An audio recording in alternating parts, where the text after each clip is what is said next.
Today we're going to be doing something a little bit different. I'm actually meeting up with a woman named Hanna. Hanna moved to Montreal from Ukraine several years ago. And we're going to be talking about some of the culture shocks she experienced moving here. We're going to see what Hanna thinks about life in Canada. Okay, YouTube, I found her. Here's Hanna. Hey, nice to meet you guys. Welcome to the new travel. Thank you. You moved to Montreal how many years ago? Almost 6 years ago.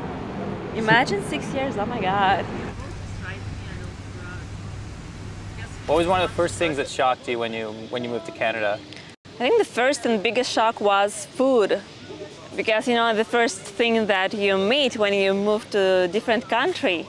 I had a stereotype that the food in Canada is not good and it's, you know, like it tastes like a paper or something.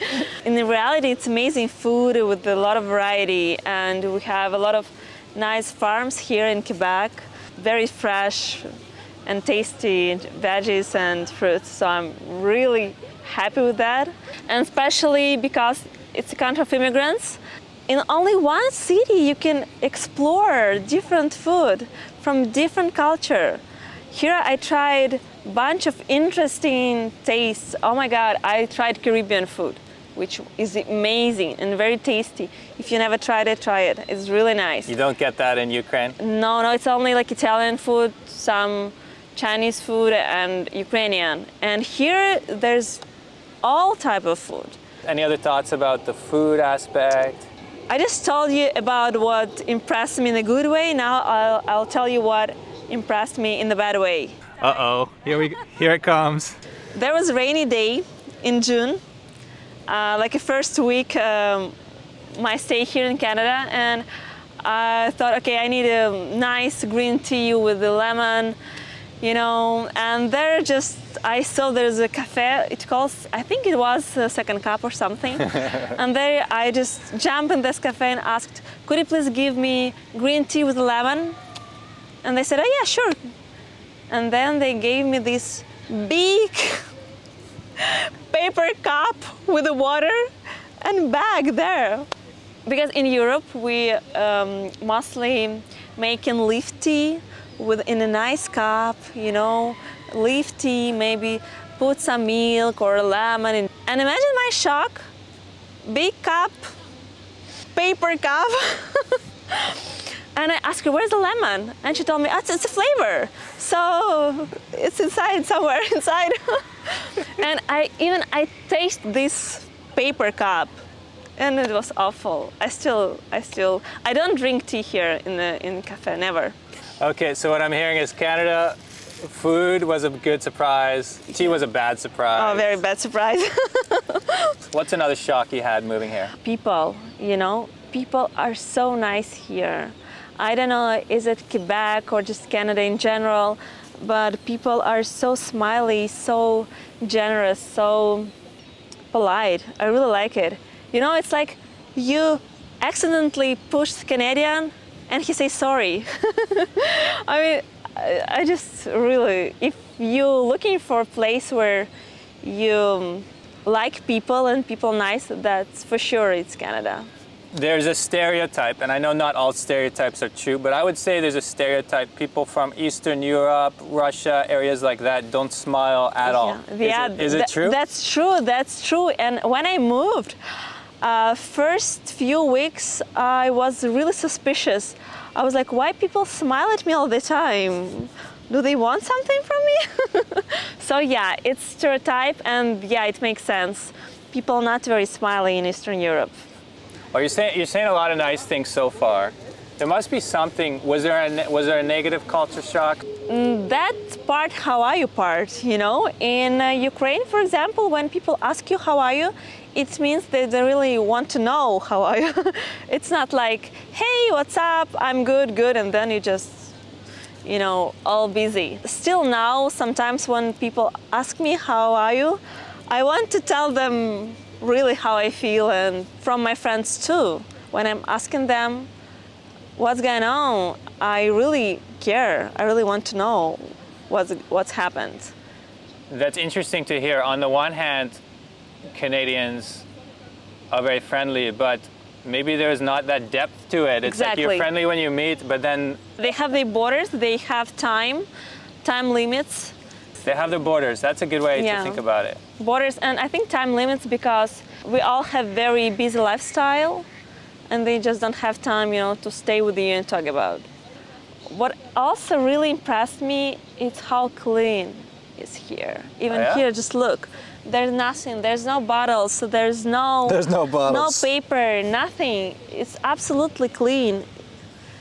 In Ukraine, I can't sit on the grass like that. There's no way, there's always something. Bottles, paper. And here it's amazing and clean. And people care about environment. And there's no homeless animals. That's amazing, guys. I don't know if people understand that, but in a lot of countries in Eastern Europe, there's a lot of homeless dogs and cats. And if cats, it could be cute, but dogs is pretty dangerous. It can be like difficult emotionally too. Like when I travel to like places in Central America, sometimes you see a lot of stray dogs. They're not in good condition. They're not loved. No. People, like little kids, throw rocks at them, and it's just... Yeah. It's a very big problem in Eastern Europe, especially in Ukraine. I can say that there's a lot of homeless animals, and that's how bad. And in Canada, people really care about animals. In general, not only about your dog at home, about wild animals too. They protect them. Guys, really, that's amazing. That's a good one. That's a good one, yeah. What is really interesting, and it shocked me too, in our country we really like to talk. And especially we talk in the public transport. For example, if you take a train and it's like 5 hours or 10 hours, it's like your best friend for these 10 hours.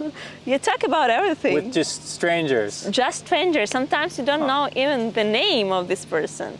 Just talk about everything, about life, about politics, about everything. It's why psychologists not popular in Ukraine. They're not popular because we don't need them. Anyone who's got mental problems, you know, Ukraine is waiting. Absolutely, yeah.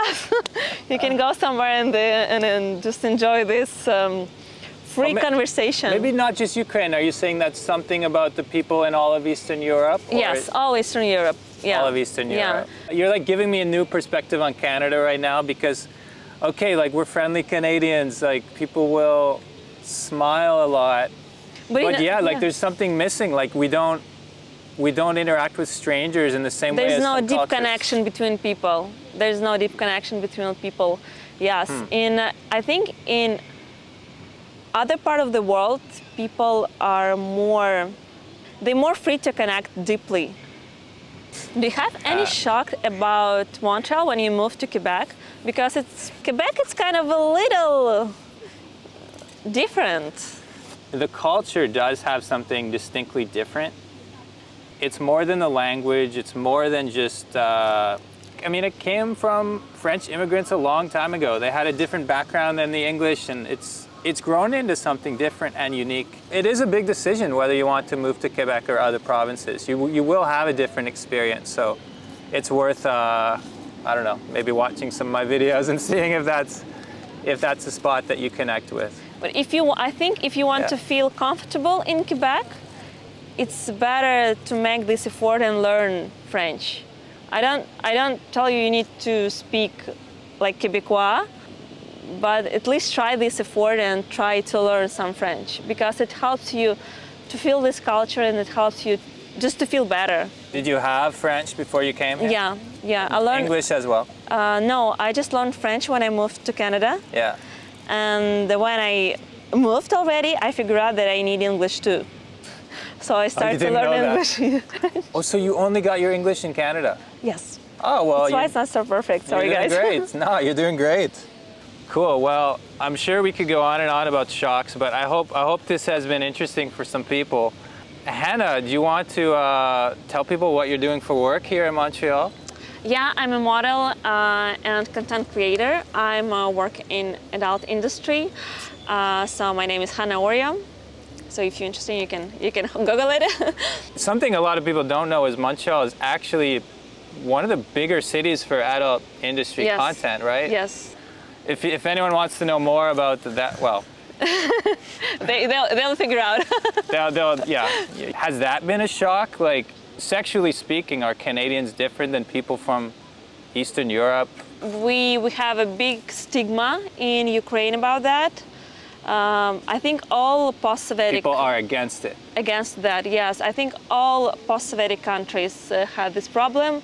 It's not only about sex education, it's also about gender identity and all the things. So you're so lucky to live in Canada because people really very open-minded, they're very tolerant, and you can be yourself here in Canada. It doesn't matter what do you like and who you are. It's what I really like in Canada. Awesome. Well, thank you, Hanna, for being yourself with me today and for sharing all this information. This was great. Please ask people where to find normality. Tell me that places and tell me about your cultural shock. I really want to know. That was pretty good. What do you think? Yeah, I think so. I was a bit nervous because, you know, my language is not perfect, but I hope you can make it work with the editing. You did great. And all the things. Did you know that this entire video, Hanna was speaking not her first, not her second, not her third, but her fourth language? Let Hanna know if you appreciated this video. Shout out to Hanna, and shout out to you for making it to the end of the video. If this video can get over 20,000 views, I promise I'll do more like this, sharing culture shocks from people who have moved to Canada. Thanks again for watching. Hope to see you next time. Peace.